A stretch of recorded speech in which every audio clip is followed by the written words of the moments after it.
ಓಂ ನಮಃ ಶಿವಾಯ.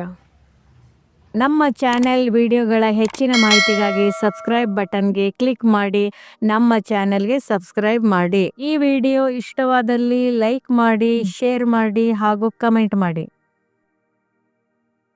ವಾಣಿ ಡೇಟು 25/2/2026. ಪ್ರಾತಃ ಮುರಳಿ. ಓಂ ಶಾಂತಿ. ಬಾಪ್ ದಾದಾ ಮಧುಬನ. ಮಧುರ ಮಕ್ಕಳೇ, ನೀವು ಬ್ರಾಹ್ಮಣರೇ ದೇವತೆಗಳಾಗುತ್ತೀರಿ. ನೀವೇ ಭಾರತವನ್ನು ಸ್ವರ್ಗವನ್ನಾಗಿ ಮಾಡುತ್ತೀರಿ.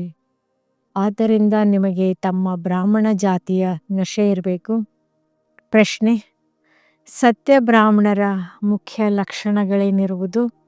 ಉತ್ತರ: ಸತ್ಯ ಬ್ರಾಹ್ಮಣರ ಬುದ್ಧಿರೂಪಿ ಹಗ್ಗವು ಈ ಹಳೆಯ ಪ್ರಪಂಚದಿಂದ ಬಿಚ್ಚಲ್ಪಟ್ಟಿರುವುದು.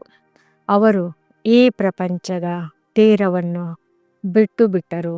ಎರಡನೇದು, ಸತ್ಯ ಬ್ರಾಹ್ಮಣರೆಂದರೆ ಕೈಗಳಿಂದ ಕೆಲಸ ಮಾಡುತ್ತಾ ಬುದ್ಧಿಯಿಂದ ಸದಾ ತಂದೆಯ ನೆನಪಿನಲ್ಲಿರುವವರು, ಅರ್ಥಾತ್ ಕರ್ಮ ಯೋಗಿಯಾಗಿರುವವರು. ಬ್ರಾಹ್ಮಣರು ಅರ್ಥಾತ್ ಕಮಲ ಪುಷ್ಪ ಸಮಾನರು. ಬ್ರಾಹ್ಮಣರು ಅರ್ಥಾತ್ ಸದಾ ಆತ್ಮಾಭಿಮಾನಿಯಾಗಿರುವ ಪುರುಷಾರ್ಥ ಮಾಡುವವರು. ಬ್ರಾಹ್ಮಣರು ಅರ್ಥಾತ್ ಕಾಮ ಮಹಾಶತ್ರುವಿನ ಮೇಲೆ ವಿಜಯವನ್ನು ಪ್ರಾಪ್ತಿ ಮಾಡಿಕೊಳ್ಳುವವರು. ಓಂ ಶಾಂತಿ. ಆತ್ಮಿಕ ತಂದೆಯು ಆತ್ಮಿಕ ಮಕ್ಕಳಿಗೆ ತಿಳಿಸುತ್ತಾರೆ, ಮಕ್ಕಳು ಯಾರು? ಈ ಬ್ರಾಹ್ಮಣರು. ಇದನ್ನು ಎಂದೂ ಮರೆಯಬೇಡಿ.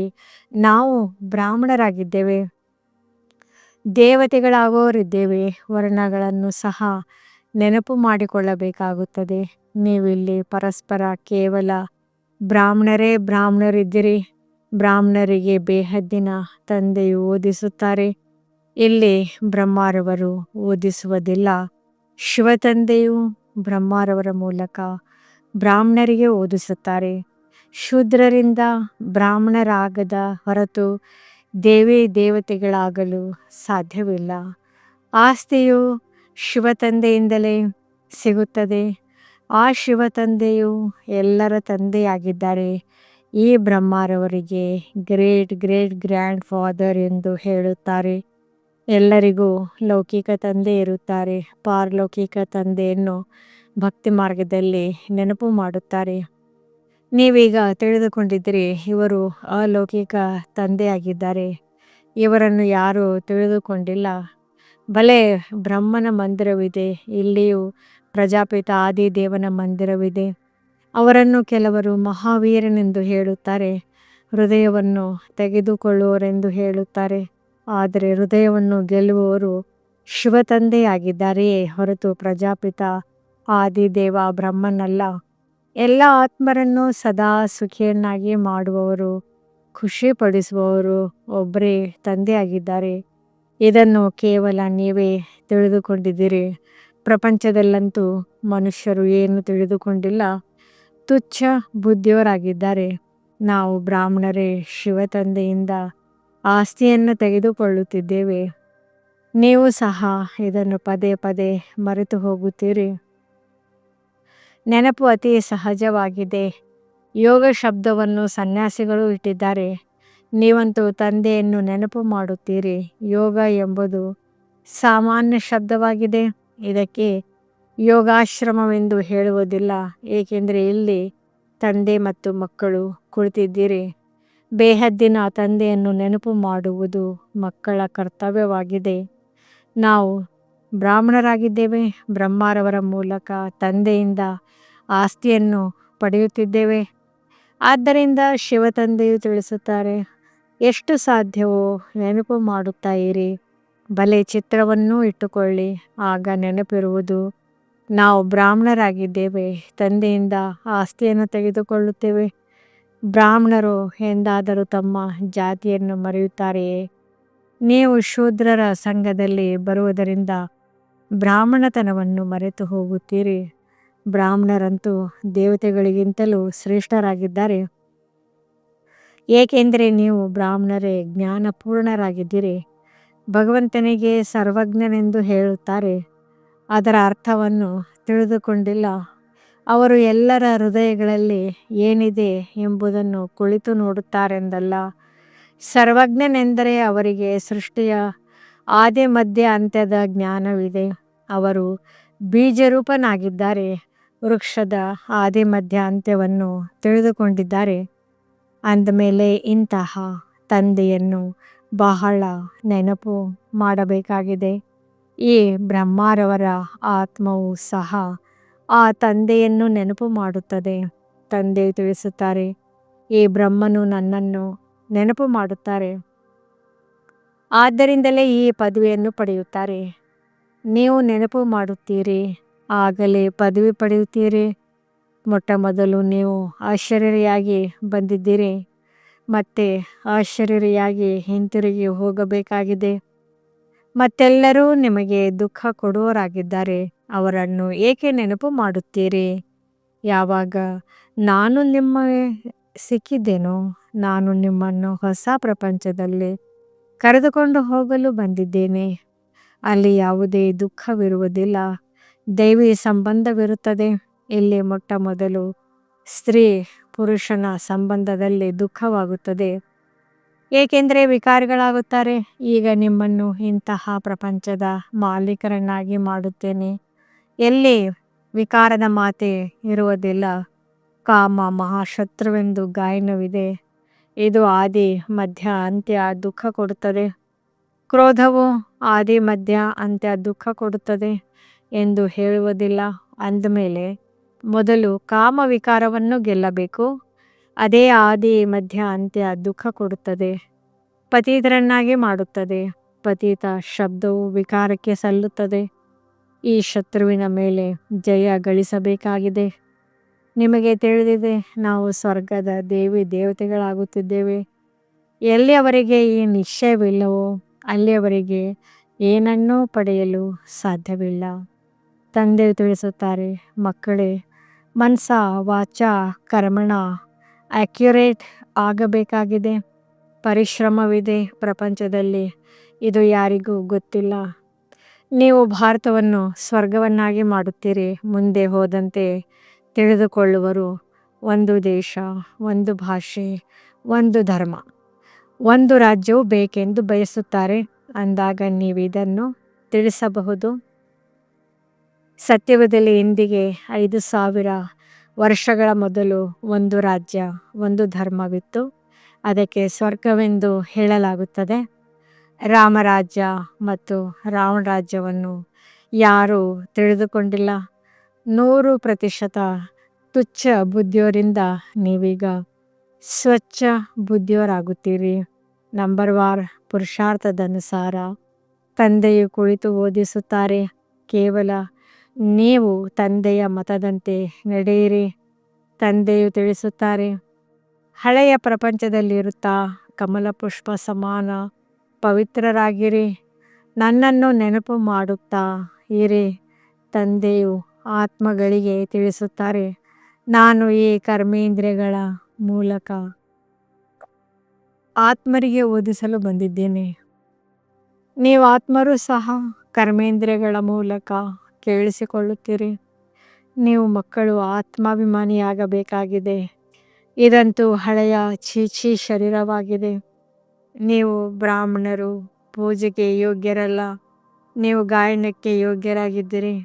ದೇವತೆಗಳು ಪೂಜೆಗೆ ಯೋಗ್ಯರಾಗಿದ್ದಾರೆ. ನೀವು ಶ್ರೀಮತದಂತೆ ವಿಶ್ವವನ್ನು ಪವಿತ್ರ ಸ್ವರ್ಗವನ್ನಾಗಿ ಮಾಡುತ್ತೀರಿ. ಆದ್ದರಿಂದ ನಿಮ್ಮದು ಗಾಯನವಿದೆ. ನಿಮಗೆ ಪೂಜೆಯಾಗುವುದಿಲ್ಲ. ಗಾಯನವು ಕೇವಲ ನೀವು ಬ್ರಾಹ್ಮಣರದಾಗಿದೆ, ದೇವತೆಗಳದಲ್ಲ. ತಂದೆಯು ನಿಮ್ಮನ್ನು ಶೂದ್ರರಿಂದ ಬ್ರಾಹ್ಮಣರನ್ನಾಗಿ ಮಾಡುತ್ತಾರೆ. ಜಗದಂಬ ಮತ್ತು ಬ್ರಹ್ಮ ಮೊದಲಾದವರ ಮಂದಿರಗಳನ್ನು ಕಟ್ಟಿಸುತ್ತಾರೆ, ಆದರೆ ಇವರು ಯಾರೆಂಬುದು ತಿಳಿದಿಲ್ಲ. ಜಗತ್ಪಿತನು ಬ್ರಹ್ಮನಾದರಲ್ಲವೇ ಅವರಿಗೆ ದೇವತೆ ಎಂದು ಹೇಳುವುದಿಲ್ಲ. ದೇವತೆಗಳ ಆತ್ಮ ಮತ್ತು ಶರೀರ ಎರಡೂ ಪವಿತ್ರವಾಗಿದೆ. ಈಗ ನಿಮ್ಮ ಆತ್ಮವು ಪವಿತ್ರವಾಗಿ ಬಿಡುತ್ತದೆ, ಪವಿತ್ರ ಶರೀರವಿಲ್ಲ. ನೀವೀಗ ಈಶ್ವರನ ಮತದಂತೆ ಭಾರತವನ್ನು ಸ್ವರ್ಗವನ್ನಾಗಿ ಮಾಡುತ್ತಿದ್ದೀರಿ. ನೀವು ಸ್ವರ್ಗಕ್ಕೆ ಯೋಗ್ಯರಾಗುತ್ತಿದ್ದೀರಿ. ಖಂಡಿತವಾಗಿ ಸತೋಪ್ರಧಾನರಾಗಬೇಕಾಗಿದೆ. ಕೇವಲ ನೀವು ಬ್ರಾಹ್ಮಣರಿಗೆ ತಂದೆಯು ಓದಿಸುತ್ತಾರೆ. ಬ್ರಾಹ್ಮಣರ ವೃಕ್ಷವು ವೃದ್ಧಿಯಾಗುತ್ತಾ ಇರುವುದು ಬ್ರಾಹ್ಮಣರು ಯಾರು ಪಕ್ಕಾ ಆಗಿ ಬಿಡುವರೋ ಅವರೇ ಹೋಗಿ ಮತ್ತೆ ದೇವತೆಗಳಾಗುವರು. ಇದು ಹೊಸ ವೃಕ್ಷವಾಗಿದೆ. ಮಾಯೆಯ ಬಿರುಗಾಳಿಗಳು ಬರುತ್ತವೆ. ಸತ್ಯುಗದಲ್ಲಿ ಯಾವುದೇ ಬಿರುಗಾಳಿ ಬರುವುದಿಲ್ಲ. ಇಲ್ಲಿ ಮಾಯೆಯು ತಂದೆಯ ನೆನಪಿನಲ್ಲಿರಲು ಬಿಡುವುದಿಲ್ಲ. ನಾವು ತಂದೆಯ ನೆನಪಿನಲ್ಲಿರಬೇಕು. ತಮೋ ಪ್ರಧಾನರಿಂದ ಸತೋ ಪ್ರಧಾನರಾಗಿರಬೇಕೆಂದು ಬಯಸುತ್ತೀರಿ. ಎಲ್ಲವೂ ನೆನಪಿನ ಮೇಲೆ ಆಧಾರಿತವಾಗಿದೆ. ಭಾರತದ ಪ್ರಾಚೀನ ಯೋಗವು ಪ್ರಸಿದ್ಧವಾಗಿದೆ. ಪ್ರಾಚೀನ ಯೋಗವನ್ನು ಯಾರಾದರೂ ಬಂದು ಕಲಿಸಲಿ ಎಂದು ವಿದೇಶದವರು ಬಯಸುತ್ತಾರೆ. ಈಗ ಯೋಗವು 2 ಪ್ರಕಾರದ್ದಾಗಿದೆ. ಒಬ್ಬರು ಹಠಯೋಗಿಗಳು, ಇನ್ನೊಬ್ಬರು ರಾಜಯೋಗಿಗಳು. ನೀವು ರಾಜಯೋಗಿಗಳಾಗಿದ್ದೀರಿ. ಇದು ಭಾರತದ ಪ್ರಾಚೀನ ರಾಜಯೋಗವಾಗಿದೆ. ಅದನ್ನು ತಂದೆಯೇ ಕಲಿಸುತ್ತಾರೆ. ಕೇವಲ ಗೀತೆಯಲ್ಲಿ ನನ್ನ ಬದಲು ಕೃಷ್ಣನ ಹೆಸರನ್ನು ಹಾಕಿದ್ದಾರೆ. ಎಷ್ಟೊಂದು ಅಂತರವಾಗಿ ಬಿಟ್ಟಿದೆ. ಶಿವ ಜಯಂತಿಯಾದ ಮೇಲೆ ನಿಮ್ಮ ವೈಕುಂಠದ ಜಯಂತಿಯೂ ಆಗುತ್ತದೆ. ಅದರಲ್ಲಿ ಶ್ರೀಕೃಷ್ಣನ ರಾಜ್ಯವಿರುವುದು ನಿಮಗೆ ತಿಳಿದಿದೆ. ಶಿವ ಜಯಂತಿಯಾದರೆ ಗೀತಾ ಜಯಂತಿಯೂ ಆಗುವುದು, ವೈಕುಂಠದ ಜಯಂತಿಯೂ ಆಗುವುದು. ಅದರಲ್ಲಿ ನೀವು ಪವಿತ್ರರಾಗಿ ಬಿಡುತ್ತೀರಿ. ಕಲ್ಪದ ಮೊದಲಿನ ತರಹ ಸ್ಥಾಪನೆ ಮಾಡುತ್ತೀರಿ. ಈಗ ತಂದೆಯು ತಿಳಿಸುತ್ತಾರೆ, ನನ್ನನ್ನು ನೆನಪು ಮಾಡಿ. ನೆನಪು ಮಾಡದಿದ್ದರೆ ಮಾಯೆಯು ಯಾವುದಾದರೊಂದು ವಿಕರ್ಮ ಮಾಡಿಸಿ ಬಿಡುತ್ತದೆ. ನೆನಪು ಮಾಡದಿದ್ದರೆ ಪೆಟ್ಟು ಬೀಳುತ್ತದೆ. ನೆನಪಿನಲ್ಲಿದ್ದರೆ ಪೆಟ್ಟು ಬೀಳುವುದಿಲ್ಲ. ಇದು ಮಲ್ಲ ಯುದ್ಧವಾಗಿದೆ. ನಿಮಗೆ ತಿಳಿದಿದೆ, ನಮ್ಮ ಶತ್ರು ಯಾವುದೇ ಮನುಷ್ಯನಲ್ಲ, ರಾವಣ ಶತ್ರುವಾಗಿದ್ದಾನೆ. ತಂದೆಯು ತಿಳಿಸುತ್ತಾರೆ, ಈ ಸಮಯದ ವಿವಾಹವು ನಷ್ಟವಾಗಿದೆ. ಒಬ್ಬರು ಇನ್ನೊಬ್ಬರನ್ನು ಪತಿತರನ್ನಾಗಿ ಮಾಡುತ್ತಾರೆ. ಈಗ ಪಾರಲೌಕಿಕ ತಂದೆಯು ಆದೇಶ ನೀಡಿದ್ದಾರೆ, ಮಕ್ಕಳೇ, ಕಾಮ ಮಹಾಶತ್ರುವಾಗಿದೆ. ಇದರ ಮೇಲೆ ಜಯ ಗಳಿಸಿ ಮತ್ತು ಪವಿತ್ರತೆಯ ಪ್ರತಿಜ್ಞೆ ಮಾಡಿ. ಯಾರೂ ಪತಿತರಾಗಬೇಡಿ. ಜನ್ಮ ಜನ್ಮಾಂತರ ಈ ವಿಕಾರದಿಂದಲೇ ನೀವು ಪತಿತರಾಗಿದ್ದೀರಿ. ಆದ್ದರಿಂದ ಕಾಮ ಮಹಾಶತ್ರುವೆಂದು ಹೇಳಲಾಗುತ್ತದೆ. ಪತಿತ ಪಾವನನೇ ಬನ್ನಿ ಎಂದು ಸಾಧು ಸಂತರೆಲ್ಲರೂ ಹೇಳುತ್ತಾರೆ. ಸತ್ಯುಗದಲ್ಲಿ ಯಾರೂ ಪತಿತರಿರುವುದಿಲ್ಲ. ತಂದೆಯು ಬಂದು ಜ್ಞಾನದಿಂದ ಸರ್ವರ ಸದ್ಗತಿ ಮಾಡುತ್ತಾರೆ. ಈಗ ಎಲ್ಲರೂ ದುರ್ಗತಿಯಲ್ಲಿದ್ದಾರೆ. ಜ್ಞಾನ ಕೊಡುವವರು ಯಾರೂ ಇಲ್ಲ. ಜ್ಞಾನ ಕೊಡುವವರು ಒಬ್ಬರೇ ಜ್ಞಾನ ಸಾಗರನಾಗಿದ್ದಾರೆ. ಜ್ಞಾನದಿಂದ ದಿನವಾಗುತ್ತದೆ. ದಿನವು ರಾಮನದಾಗಿದೆ, ರಾತ್ರಿಯು ರಾವಣನದಾಗಿದೆ. ಈ ಶಬ್ದಗಳ ಯಥಾರ್ಥ ಅರ್ಥವನ್ನು ನೀವು ಮಕ್ಕಳು ತಿಳಿದುಕೊಂಡಿದ್ದೀರಿ. ಕೇವಲ ಪುರುಷಾರ್ಥದಲ್ಲಿ ಬಲಹೀನತೆಯಿಂದ. ತಂದೆಯಂತೂ ಬಹಳ ಚೆನ್ನಾಗಿ ತಿಳಿಸುತ್ತಾರೆ. ನೀವೇ 84 ಜನ್ಮಗಳನ್ನು ಪೂರ್ಣ ಮಾಡಿದ್ದೀರಿ. ಈಗ ಪವಿತ್ರರಾಗಿ ಹಿಂತಿರುಗಿ ಹೋಗಬೇಕಾಗಿದೆ. ನಿಮಗಂತೂ ಶುದ್ಧ ಅಹಂಕಾರವಿರಬೇಕು. ನಾವು ಆತ್ಮರು ತಂದೆಯ ಮತದಂತೆ ಈ ಭಾರತವನ್ನು ಸ್ವರ್ಗವನ್ನಾಗಿ ಮಾಡುತ್ತಿದ್ದೇವೆ. ಯಾವ ಸ್ವರ್ಗದಲ್ಲಿ ಮತ್ತೆ ರಾಜ್ಯಭಾರ ಮಾಡುತ್ತೇವೆ. ಎಷ್ಟು ಪರಿಶ್ರಮ ಪಡುವಿರೋ ಅಷ್ಟು ಪದವಿಯನ್ನು ಪಡೆಯುತ್ತೀರಿ. ರಾಜ ರಾಣಿಯಾದರೂ ಹಾಗೆ, ಪ್ರಜೆಯಾದರೂ ಹಾಗೆ. ರಾಜ ರಾಣಿ ಹೇಗಾಗುತ್ತಾರೆ ಎಂಬುದನ್ನು ನೋಡುತ್ತಿದ್ದೀರಿ.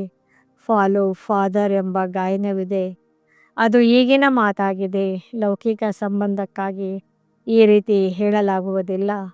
ಈ ತಂದೆಯು ಮತ ಕೊಡುತ್ತಾರೆ, ನನ್ನನ್ನೊಬ್ಬನನ್ನೇ ನೆನಪು ಮಾಡಿದರೆ ನಿಮ್ಮ ವಿಕರ್ಮಗಳು ವಿನಾಶವಾಗುವವು. ನೀವು ತಿಳಿದುಕೊಂಡಿದ್ದೀರಿ, ನಾವೀಗ ಶ್ರೀಮತದಂತೆ ನಡೆಯುತ್ತೇವೆ, ಅನೇಕರ ಸೇವೆ ಮಾಡುತ್ತೇವೆ. ಮಕ್ಕಳು ತಂದೆಯ ಬಳಿ ಬಂದಾಗ ಶಿವತಂದೆಯು ಜ್ಞಾನದಿಂದ ಖುಷಿಪಡಿಸುತ್ತಾರೆ. ಅದನ್ನು ಇವರು ಅಂದರೆ ಬ್ರಹ್ಮ ಕಲಿಯುತ್ತಾರಲ್ಲವೇ. ಶಿವತಂದೆಯು ತಿಳಿಸುತ್ತಾರೆ, ನಾನು ಮುಂಜಾನೆ ಬರುತ್ತೇನೆ. ನಂತರ ಯಾರೇ ಮಿಲನ ಮಾಡಲು ಬಂದರೂ ಸಹ ಇವರು ತಿಳಿಸಿ ಕೊಡುವುದಿಲ್ಲವೇ. ಬಾಬಾ ತಾವು ಬಂದು ತಿಳಿಸಿ, ನಾನು ತಿಳಿಸುವುದಿಲ್ಲವೆಂದು ಹೇಳುತ್ತಾರೆಯೇ. ಇವು ಬಹಳ ಗುಪ್ತ ಗುಹ್ಯ ಮಾತುಗಳಾಗಿವೆ. ನಾನಂತೂ ಅಂದರೆ ಬ್ರಹ್ಮ ಎಲ್ಲರಿಗಿಂತ ಚೆನ್ನಾಗಿ ತಿಳಿಸಿಕೊಡುತ್ತೇನೆ. ಅಂದಮೇಲೆ ಶಿವತಂದೆಯೇ ತಿಳಿಸುತ್ತಾರೆ, ಇವರು ತಿಳಿಸುವುದಿಲ್ಲವೆಂದು ನೀವು ಏಕೆ ತಿಳಿದುಕೊಳ್ಳುತ್ತೀರಿ. ಇದು ಸಹ ನಿಮಗೆ ತಿಳಿದಿದೆ. ಕಲ್ಪದ ಮೊದಲು ಸಹ ಇವರು ತಿಳಿಸಿದ್ದಾರೆ. ಆದ್ದರಿಂದಲೇ ಈ ಪದವಿಯನ್ನು ಪಡೆದಿದ್ದಾರೆ. ಮೊಮ್ಮರವರೂ ಸಹ ತಿಳಿಸುತ್ತಿದ್ದಾರಲ್ಲವೇ. ಅವರು ಶ್ರೇಷ್ಠ ಪದವಿಯನ್ನು ಪಡೆಯುತ್ತಾರೆ. ಮಮ್ಮ ಬಾಬಾರವರನ್ನು ಸೂಕ್ಷ್ಮ ವತನದಲ್ಲಿ ತೋರಿಸುತ್ತಾರೆ. ಅಂದಾಗ ಮಕ್ಕಳು ಫಾಲೋ ಫಾದರ್ ಮಾಡಬೇಕಾಗಿದೆ. ಬಡವರೇ ಸಮರ್ಪಣೆಯಾಗುತ್ತಾರೆ, ಸಾಹುಕಾರರು ಆಗಲು ಸಾಧ್ಯವಿಲ್ಲ. ಬಾಬಾ ಇದೆಲ್ಲವೂ ತಮ್ಮದೆಂದು ಬಡವರೇ ಹೇಳುತ್ತಾರೆ. ಶಿವತಂದೆಯಂತೂ ದಾತನಾಗಿದ್ದಾರೆ, ಅವರೆಂದೂ ತಿಳಿದುಕೊಳ್ಳುವುದಿಲ್ಲ. ಮಕ್ಕಳಿಗೆ ಹೇಳುತ್ತಾರೆ, ಇದೆಲ್ಲವೂ ನಿಮ್ಮದಾಗಿದೆ. ನಾನು ನನಗಾಗಿ ಮಹಲುಗಳನ್ನು ಇಲ್ಲಿ ಆಗಲಿ ಸತ್ಯಯುಗದಲ್ಲಾಗಲಿ ಮಾಡಿಕೊಳ್ಳುವುದಿಲ್ಲ. ನಿಮ್ಮನ್ನೇ ಸ್ವರ್ಗದ ಮಾಲೀಕರನ್ನಾಗಿ ಮಾಡುತ್ತೇನೆ. ಈಗ ಈ ಜ್ಞಾನರತ್ನಗಳಿಂದ ಜೋಳಿಗೆಯನ್ನು ತುಂಬಿಸಿಕೊಳ್ಳಬೇಕಾಗಿದೆ. ಮಂದಿರದಲ್ಲಿ ಹೋಗಿ ನನ್ನ ಜೋಳಿಗೆಯನ್ನು ತುಂಬಿಸಿ ಎಂದು ಕೇಳುತ್ತಾರೆ. ಆದರೆ ಯಾವ ಪ್ರಕಾರದ ಜೋಳಿಗೆ ಅಥವಾ ಯಾವುದರಿಂದ ಜೋಳಿಗೆಯನ್ನು ತುಂಬಿಸಬೇಕು? ಜೋಳಿಗೆ ತುಂಬುವವರಂತೂ ಲಕ್ಷ್ಮಿಯಾಗಿದ್ದಾಳೆ. ಹಣ ಕೊಡುತ್ತಾರೆ, ಶಿವನ ಬಳಿ ಹೋಗುವುದಿಲ್ಲ. ಶಂಕರನ ಬಳಿ ಹೋಗಿ ಕೇಳುತ್ತಾರೆ. ಶಿವ ಶಂಕರ ಒಂದೇ ಎಂದು ತಿಳಿದುಕೊಳ್ಳುತ್ತಾರೆ. ಆದರೆ ಆ ರೀತಿಯಲ್ಲ. ತಂದೆ ಬಂದು ಸತ್ಯವನ್ನು ತಿಳಿಸುತ್ತಾರೆ. ತಂದೆ ದುಃಖಹರ್ತ ಸುಖಕರ್ತನಾಗಿದ್ದಾರೆ. ನೀವು ಮಕ್ಕಳು ಗೃಹಸ್ಥ ವ್ಯವಹಾರದಲ್ಲಿಯೂ ಇರಬೇಕಾಗಿದೆ, ಉದ್ಯೋಗವನ್ನು ಮಾಡಬೇಕಾಗಿದೆ. ಪ್ರತಿಯೊಬ್ಬರೂ ತಮಗಾಗಿ ಸಲಹೆ ಕೇಳುತ್ತಾರೆ. ಬಾಬಾ, ನಾವು ಈ ಮಾತಿನಲ್ಲಿ ಸುಳ್ಳು ಹೇಳಬೇಕಾಗುತ್ತದೆ ಎಂದು ತಂದೆಯು ಪ್ರತಿಯೊಬ್ಬರ ನಾಡಿ ನೋಡಿ ಸಲಹೆ ಕೊಡುತ್ತಾರೆ. ಏಕೆಂದರೆ ತಂದೆಯು ತಿಳಿದುಕೊಳ್ಳುತ್ತಾರೆ, ಒಂದು ವೇಳೆ ನಾನು ಹೇಳಿ ಅದನ್ನು ಮಕ್ಕಳು ಮಾಡಲು ಆಗದಿದ್ದರೆ ಅಂತಹ ಸಲಹೆಯನ್ನಾದರೂ ಏಕೆ ಕೊಡಬೇಕು? ಆದ್ದರಿಂದ ಅವರು ಮಾಡಲು ಸಾಧ್ಯವಾಗುವಂತೆ ನಾಡಿಯನ್ನು ನೋಡಿ ಸಲಹೆ ಕೊಡಲಾಗುತ್ತದೆ. ನಾನು ಹೇಳಿ ಮಕ್ಕಳು ಮಾಡದಿದ್ದರೆ ಉಲ್ಲಂಘನೆ ಮಾಡುವವರ ಸಾಲಿನಲ್ಲಿ ಬಂದು ಬಿಡುವರು. ಪ್ರತಿಯೊಬ್ಬರದು ತಮ್ಮದೇ ಆದ ಲೆಕ್ಕಾಚಾರವಿದೆ. ಸರ್ಜನ್ ಒಬ್ಬರೇ ಆಗಿದ್ದಾರೆ, ಅವರ ಬಳಿ ಬರಬೇಕಾಗಿದೆ. ಅವರು ಪೂರ್ಣ ಸಲಹೆ ನೀಡುತ್ತಾರೆ. ಎಲ್ಲರನ್ನೂ ಕೇಳಬೇಕು. ಬಾಬಾ, ನಾವು ಈ ಪರಿಸ್ಥಿತಿಯಲ್ಲಿ ನಾವು ಹೇಗೆ ನಡೆಯಬೇಕು? ಈಗ ಏನು ಮಾಡುವುದು? ತಂದೆಯು ಸ್ವರ್ಗದಲ್ಲಂತೂ ಕರೆದುಕೊಂಡು ಹೋಗುತ್ತಾರೆ. ನಿಮಗೆ ತಿಳಿದಿದೆ, ನಾವು ಸ್ವರ್ಗವಾಸಿಗಳಾಗುವವರಿದ್ದೇವೆ, ಈಗ ಸಂಗಮವಾಸಿಗಳಾಗಿದ್ದೇವೆ. ನೀವೀಗ ನರಕದಲ್ಲಿಯೂ ಇಲ್ಲ, ಸ್ವರ್ಗದಲ್ಲಿಯೂ ಇಲ್ಲ. ಯಾರ್ಯಾರು ಬ್ರಾಹ್ಮಣರಾಗುವರೋ ಅವರ ಬುದ್ಧಿಯು ಹಗ್ಗವು ಈ ಚೀಚಿ ಪ್ರಪಂಚದಿಂದ ಬಿಚ್ಚಲ್ಪಟ್ಟಿದೆ. ನೀವು ಕಲಿಯುಗಿ ಪ್ರಪಂಚದ ತೀರವನ್ನು ಬಿಟ್ಟು ಬಿಟ್ಟಿದ್ದೀರಿ. ಕೆಲವು ಬ್ರಾಹ್ಮಣರು ನೆನಪಿನ ಯಾತ್ರೆಯಲ್ಲಿ ತೀಕ್ಷ್ಣವಾಗಿ ಹೋಗುತ್ತಿದ್ದಾರೆ, ಕೆಲವರು ಕಡಿಮೆ. ಕೆಲವರಂತೂ ಕೈಯನ್ನು ಬಿಟ್ಟು ಬಿಡುತ್ತಾರೆ ಮತ್ತೆ ಕಲಿಯುಗದಲ್ಲಿ ಹೊರಟು ಹೋಗುತ್ತಾರೆ. ನಿಮಗೆ ತಿಳಿದಿದೆ, ಅಂಬಿಗನು ಈಗ ನಮ್ಮನ್ನು ಕರೆದುಕೊಂಡು ಹೋಗುತ್ತಿದ್ದಾರೆ. ಆ ಯಾತ್ರೆಯಂತೂ ಅನೇಕ ಪ್ರಕಾರವಾಗಿದೆ, ನಿಮ್ಮದು ಒಂದೇ ಯಾತ್ರೆಯಾಗಿದೆ. ಇದು ಬಹಳ ಭಿನ್ನವಾದ ಯಾತ್ರೆಯಾಗಿದೆ. ಬಿರುಗಾಳಿಗಳು ಬರುತ್ತವೆ, ನೆನಪನ್ನು ತುಂಡರಿಸುತ್ತವೆ. ಈ ನೆನಪಿನ ಯಾತ್ರೆಯನ್ನು ಚೆನ್ನಾಗಿ ಪಕ್ಕ ಮಾಡಿಕೊಳ್ಳಿ, ಪರಿಶ್ರಮ ಪಡಿ. ನೀವು ಕರ್ಮಯೋಗಿಯಾಗಿದ್ದೀರಿ. ಎಷ್ಟು ಸಾಧ್ಯವೋ ಕೈ ಕೆಲಸ ಮಾಡುತ್ತಿರಲಿ, ಬುದ್ಧಿಯು ತಂದೆಯನ್ನು ನೆನಪು ಮಾಡಲಿ. ಅರ್ಧಕಲ್ಪ ನೀವು ಪ್ರಿಯತಮೆಯರು ಪ್ರಿಯತಮನನ್ನು ನೆನಪು ಮಾಡುತ್ತಾ ಬಂದಿದ್ದೀರಿ. ಬಾಬಾ, ಬಹಳ ದುಃಖವಿದೆ, ಈಗ ನಮ್ಮನ್ನು ದುಃಖಧಾಮದ ಮಾಲೀಕರನ್ನಾಗಿ ಮಾಡಿ. ನೆನಪಿನ ಯಾತ್ರೆಯಲ್ಲಿದ್ದಾಗ ನಿಮ್ಮ ಪಾಪಗಳು ಸಮಾಪ್ತಿಯಾಗುತ್ತವೆ. ನೀವೇ ಸ್ವರ್ಗದ ಆಸ್ತಿಯನ್ನು ಪಡೆದಿದ್ದೀರಿ, ಈಗ ಕಳೆದುಕೊಂಡಿದ್ದೀರಿ. ಭಾರತವು ಸ್ವರ್ಗವಾಗಿತ್ತು, ಆದ್ದರಿಂದಲೇ ಪ್ರಾಚೀನ ಭಾರತವೆಂದು ಹೇಳುತ್ತಾರೆ. ಭಾರತಕ್ಕೆ ಬಹಳ ಮಾನ್ಯತೆಯನ್ನು ಕೊಡುತ್ತಾರೆ. ಎಲ್ಲದಕ್ಕಿಂತ ದೊಡ್ಡದೂ ಆಗಿದೆ, ಎಲ್ಲದಕ್ಕಿಂತ ಹಳೆಯದೂ ಆಗಿದೆ. ಈಗಂತೂ ಭಾರತವು ಎಷ್ಟೊಂದು ಬಡ ದೇಶವಾಗಿದೆ. ಆದ್ದರಿಂದ ಎಲ್ಲರೂ ಇದಕ್ಕೆ ಸಹಯೋಗ ನೀಡುತ್ತಾರೆ. ಅವರಂತೂ ತಿಳಿದುಕೊಳ್ಳುತ್ತಾರೆ, ನಮ್ಮ ಬಳಿ ಬಹಳ ದವಸ ಧಾನ್ಯಗಳಾಗಿ ಬಿಡುವುದು, ಎಲ್ಲಿಂದಲೂ ತರಿಸಬೇಕಾಗುವುದಿಲ್ಲ. ಆದರೆ ಇದನ್ನಂತೂ ನೀವು ತಿಳಿದುಕೊಂಡಿದ್ದೀರಿ, ವಿನಾಶವಂತೂ ಸನ್ಮುಖದಲ್ಲಿ ನಿಂತಿದೆ. ಯಾರು ಇದನ್ನು ಚೆನ್ನಾಗಿ ತಿಳಿದುಕೊಂಡಿದ್ದಾರೆಯೋ ಅವರಿಗೆ ಒಳ್ಳೆಯ ಒಳಗೆ ಬಹಳ ಖುಷಿ ಇರುತ್ತದೆ. ಪ್ರದರ್ಶನಿಯಲ್ಲಿ ಎಷ್ಟೊಂದು ಮಂದಿ ಬರುತ್ತಾರೆ. ನೀವು ಸತ್ಯವನ್ನು ಹೇಳುತ್ತೀರೆಂದು ಹೇಳುತ್ತಾರೆ. ಆದರೆ ಇದನ್ನು ತಿಳಿದುಕೊಳ್ಳಬೇಕು. ನೀವು ತಂದೆಯಿಂದ ಆಸ್ತಿಯನ್ನು ತೆಗೆದುಕೊಳ್ಳಬೇಕಾಗಿದೆ. ಇದು ಬುದ್ಧಿಯಲ್ಲಿ ಕುಳಿತುಕೊಳ್ಳುವುದಿಲ್ಲ. ಇಲ್ಲಿಂದ ಹೊರಗೆ ಹೋದ ಕೂಡಲೇ ಸಮಾಪ್ತಿ. ನಿಮಗೆ ತಿಳಿದಿದೆ, ತಂದೆಯು ನಮ್ಮನ್ನು ಸ್ವರ್ಗದಲ್ಲಿ ಕರೆದುಕೊಂಡು ಹೋಗುತ್ತಾರೆ. ಅಲ್ಲಿ ಗರ್ಭ ಜೈಲಿನಲ್ಲಾಗಲಿ ಸ್ಥೂಲವಾದ ಜೈಲಿನಲ್ಲಾಗಲಿ ಹೋಗುವುದಿಲ್ಲ. ಈಗ ಜೈಲಿನ ಯಾತ್ರೆಯು ಸಹ ಎಷ್ಟೊಂದು ಸಹಜವಾಗಿ ಬಿಟ್ಟಿದೆ. ಸತ್ಯದಲ್ಲಿ ಎಂದೂ ಜೈಲಿನ ಮುಖವನ್ನು ನೋಡುವುದಕ್ಕೂ ಸಿಗುವುದಿಲ್ಲ. 2 ಜೈಲುಗಳಿರುವುದಿಲ್ಲ. ಇಲ್ಲಿ ಇದೆಲ್ಲವೂ ಮಾಯೆಯ ಆಡಂಬರವಾಗಿದೆ. ದೊಡ್ಡವರನ್ನು ಹೇಗೆ ಸಮಾಪ್ತಿ ಮಾಡಿಬಿಡುತ್ತಾರೆ. ಇಂದು ಬಹಳ ಮರ್ಯಾದೆ ಕೊಡುತ್ತಿದ್ದಾರೆ, ನಾಳೆ ಮರ್ಯಾದೆಯೇ ಸಮಾಪ್ತಿ. ಇಂದು ಪ್ರತಿಯೊಂದು ಮಾತು ಬಹಳ ಶೀಘ್ರವಾಗಿ ಆಗುತ್ತದೆ. ಮೃತ್ಯುವು ಆಕಸ್ಮಿಕವಾಗಿ ಆಗುತ್ತಿರುತ್ತದೆ. ಸತ್ಯದಲ್ಲಿ ಇಂತಹ ಯಾವುದೇ ಉಪದ್ರವಗಳು ಆಗುವುದಿಲ್ಲ. ಮುಂದೆ ಹೋದಂತೆ ನೋಡುವಿರಿ ಏನಾಗುತ್ತದೆ ಎಂದು.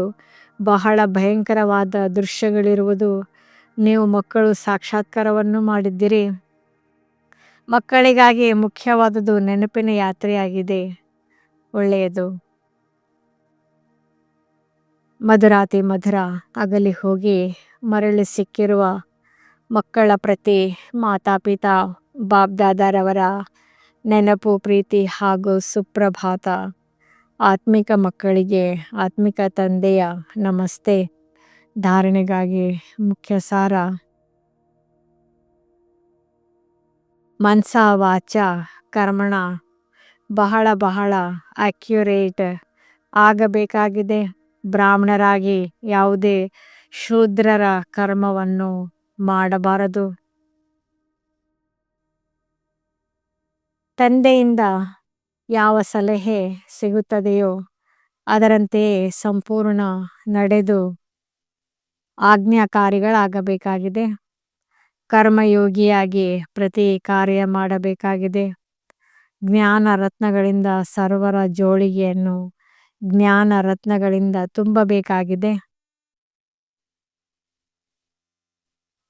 ವರದಾನ: ಡಬಲ್ ಲೈಟ್ ಆಗಿದ್ದು ಕರ್ಮಾತೀತ ಸ್ಥಿತಿಯ ಅನುಭವ ಮಾಡುವಂತಹ ಕರ್ಮಯೋಗಿ ಭವ. ಹೇಗೆ ಕರ್ಮದಲ್ಲಿ ಬರುವುದು ಸ್ವಾಭಾವಿಕ ಆಗಿದೆಯೋ ಹಾಗೆ ಕರ್ಮಾತೀತರು ಆಗುವುದು ಸಹ ಸ್ವಾಭಾವಿಕವಾಗಲಿ. ಇದಕ್ಕಾಗಿ ಡಬಲ್ ಲೈಟ್ ಆಗಿರಬೇಕು. ಡಬಲ್ ಲೈಟ್ ಆಗಿರುವುದಕ್ಕಾಗಿ ಕರ್ಮವನ್ನು ಮಾಡುತ್ತಿದ್ದರು. ಸ್ವಯಂವನ್ನು ನಿಮಿತ್ತನೆಂದು ತಿಳಿಯಿರಿ ಮತ್ತು ಆತ್ಮಿಕ ಸೇವೆಯ ಸ್ಥಿತಿಯಲ್ಲಿರುವ ಅಭ್ಯಾಸವನ್ನು ಮಾಡಿರಿ. ಇವೆರಡು ಮಾತುಗಳಲ್ಲಿಯೇ ಗಮನವನ್ನು ಇಟ್ಟುಕೊಳ್ಳುವುದರಿಂದ ಸೆಕೆಂಡಿನಲ್ಲಿ ಕರ್ಮಾತೀತ, ಸೆಕೆಂಡಿನಲ್ಲಿ ಕರ್ಮಯೋಗಿ ಆಗಿ ಬಿಡುವಿರಿ. ನಿಮಿತ್ತವಷ್ಟೇ ಕರ್ಮ ಮಾಡುವುದಕ್ಕಾಗಿ ಕರ್ಮಯೋಗಿ ಆಗಿರಿ. ನಂತರ ಕರ್ಮಾತೀತ ಸ್ಥಿತಿಯ ಅನುಭವ ಮಾಡಿರಿ. ಸ್ಲೋಗನ್: ಯಾರ ಹೃದಯ ವಿಶಾಲವಾಗಿದೆಯೋ ಅವರಿಗಾಗಿ ಅಸಂಭವ ಕಾರ್ಯವು ಸಂಭವವಾಗುವುದು.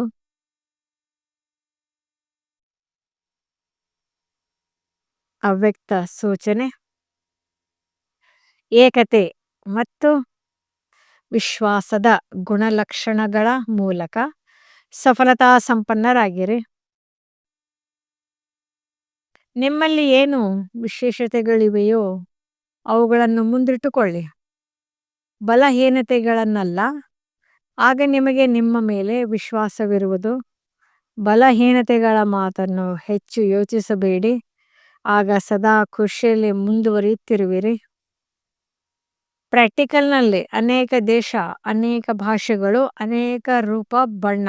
ಆದರೆ ಅನೇಕತೆಯಲ್ಲಿಯೂ ಎಲ್ಲರ ಹೃದಯದಲ್ಲಿ ಏಕತೆ ಇದೆಯಲ್ಲವೇ? ಏಕೆಂದರೆ ಹೃದಯದಲ್ಲಿ ಒಬ್ಬ ತಂದೆ ಇದ್ದಾರೆ. ಒಂದು ಶ್ರೀಮತದಂತೆ ನಡೆಯುವಂಥವರಾಗಿರಲಿ. ಅನೇಕ ಭಾಷೆಗಳು ಇರುತ್ತಾ ಮನಸ್ಸಿನ ಗೀತೆ, ಮನಸ್ಸಿನ ಭಾಷೆ ಒಂದೇ ಆಗಿರಲಿ. ಓಂ ಶಾಂತಿ. ಈ ಮುರಳಿ ಇಷ್ಟವಾದಲ್ಲಿ ಹೆಚ್ಚಿನ ಮುರಳಿಗಳ ಮಾಹಿತಿಗಾಗಿ ನಮ್ಮ ಚಾನಲ್ಗೆ ಸಬ್ಸ್ಕ್ರೈಬ್ ಮಾಡಿ. ತಮಗೆ ವಿಡಿಯೋ ನೋಟಿಫಿಕೇಷನ್ ಸಿಗ್ತಾ ಇರುವುದು. ಲೈಕ್ ಮಾಡಿ, ಶೇರ್ ಮಾಡಿ, ಸಬ್ಸ್ಕ್ರೈಬ್ ಮಾಡಿ. ಧನ್ಯವಾದಗಳು.